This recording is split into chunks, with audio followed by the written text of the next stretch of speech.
আপনাদের জানিয়ে রাখবো অরবিন্দ কেজরিওয়ালের জামিন সুপ্রিম কোর্টে, সিবিআই মামলায় জামিন দিল্লির মুখ্যমন্ত্রীর। এই মুহূর্তের অত্যন্ত গুরুত্বপূর্ণ খবর, অরবিন্দ কেজরিওয়াল তার জামিন, সুপ্রিম কোর্ট জামিন দিয়েছে, সিবিআই মামলায় জামিন দিল্লির মুখ্যমন্ত্রী। মৈত্রেয়ী রয়েছে আমাদের সঙ্গে টেলিফোন লাইনে প্রতিনিধি। মৈত্রেয়ী, কোনো শর্তে কি জামিন মিলল নাকি বিনা শর্তেই জামিন?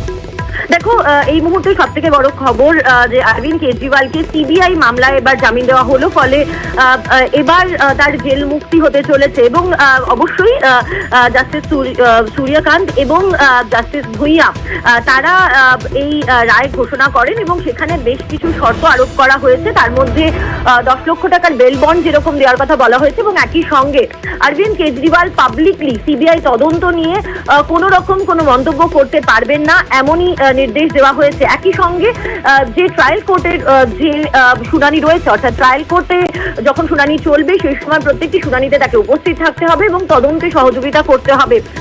আমরা এর আগেই দেখেছি যে ইডি মামলায়, অর্থাৎ এই